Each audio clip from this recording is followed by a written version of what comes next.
Hey guys, Max from Metro Hobbies.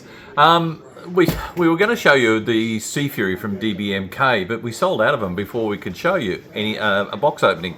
We've just received a big bunch of restocks in just recently, so I now get the opportunity to show you what's in the box of the DBMK Sea Fury. This is just a beautiful kit. We've talked about this a little bit before, but I'll go through some of the stuff again. But this time I'll open the box and show you what's in there. Bit of the side panels, shows you the 7 choices of markings in there, including 3 Australian ones, which is pretty cool. British one, Canadian one, and a Dutch one, I think it is, yes. On the other side, just a bit of a spiel about the kit and everything else, sizes and things like that. This is 32nd scale, so it's quite nice. But what's in the box is what everybody's been talking about, so let's have a good look at it. So we'll take that off and put that to one side. Usually the first thing I like to have a look at is clear parts, and these are just superb. Crystal clear, quite thin. The gates the join gates are quite small, so they're not going to be marring it, and it's done on parts that are going to be painted anyway, so that's good. But as you can see, there's all sorts of little bits and pieces in there, so very, very cool. So that's the clear, so that's just a good start.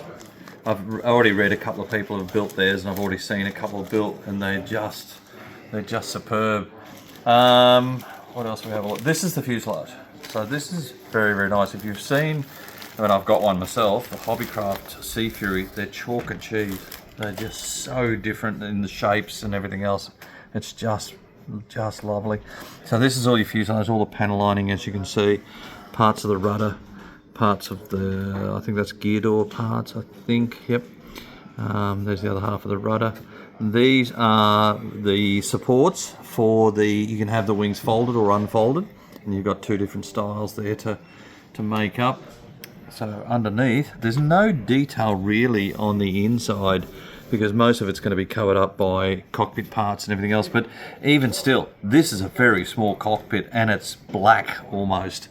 I'd probably do it in a dark grey, very dark grey or something like that, just try and show at least some of it off. I've talked to a couple of guys, and they've done a whole lot of work in the cockpit and everything else, and you close it all up and you don't see much at all. So yeah, but the detail for the outside is just lovely. What else have we got? Oh, these are the wings. This is the wings we were talking about before. This is the wing screw. You've got 2 choices of wheels, by the way. You've got different hubs and different weighted and unweighted. These are the outer wing panels, because as I said, it can be folded, things like that, tailplane, and they're joined across there, so be careful when you're cutting out there. This is part of the cockpit floor, all that sort of stuff. Again, on the detail on the wings. Not much inside, but again, you're not going to see that much anyway, so you don't have to worry about it too much. But again, just beautifully moulded, beautifully finished. The texture on the plastic is really, really good. So that's that one. What else have I got? Oh, this is the wing center section. This is the upper part of the center section. So you can see by here, the fuselage fits over the top of this and locks in. So it's just beautifully done. There's sort of cannon ports and things like that. Drop tanks, right size drop tanks compared to the Hobbycraft kit, which was just rubbish. This is the top cowling, so this goes over the top of the engine. This is all part of the cowling. I'm not quite sure what they are, but they'll be part of it. There's the engine hub and spinner. Much better spinner too, if you have a look at the, it's a bit more pointed and not so rounded as the other one was. But yeah, just lovely.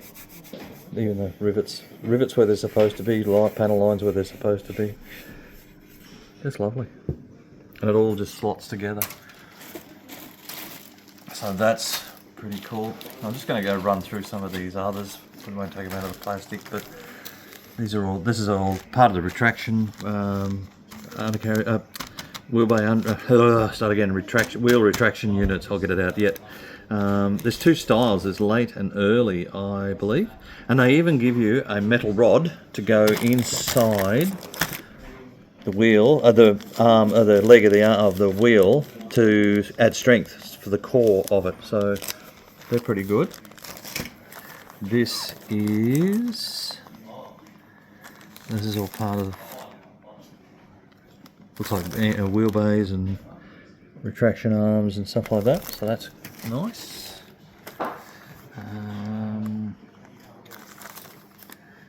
Again, same sort of thing. This is just all cockpit parts, undercarriage bay, engine parts. Okay, so this is this one is the ailerons and the bombs. So there's two bombs with the fins and rings for it and everything else. So nice little weapon set there. There'll be some rockets around here somewhere. There we go. There's the rockets.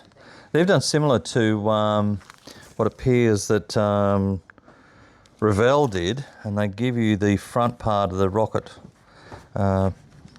warhead as a separate piece, which is okay, but it takes a bit to clean up all the joints and everything else. So yeah, a little bit of work there, but that's all right. There's your prop.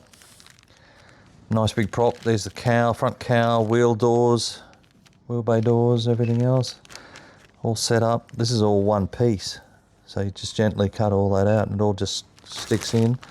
You can see that the inner faces of the undercarriage doors all have detail on them. There's two styles as well, so very, very nice.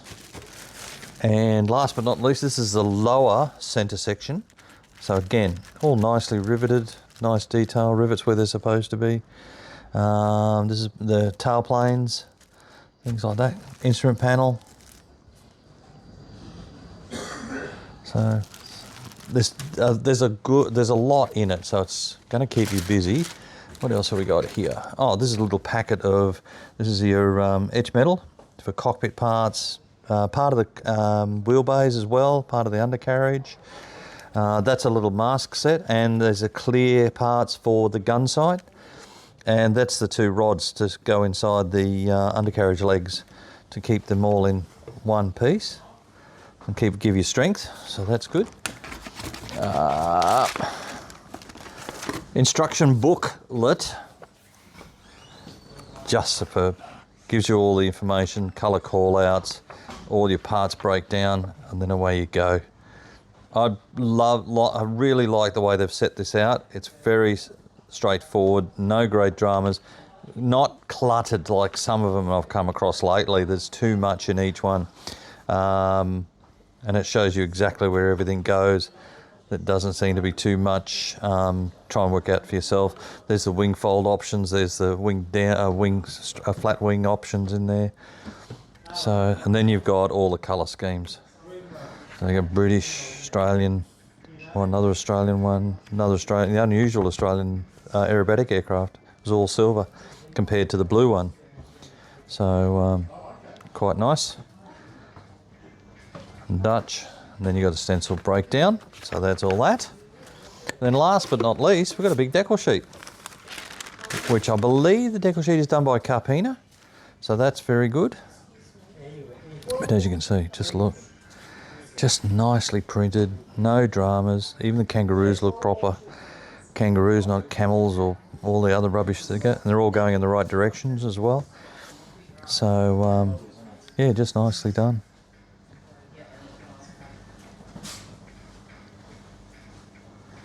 There you go.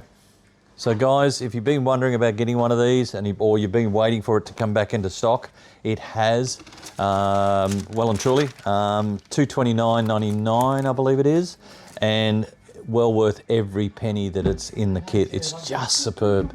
So if you're really looking for an enjoyable kit in 30-second scale that you can have a bit of fun with, this is the one. I just cannot recommend this kit enough. Just superb. But I'll leave you to it, because that's the end of the day and I'm going home, and I will see you next time. See you then. Bye.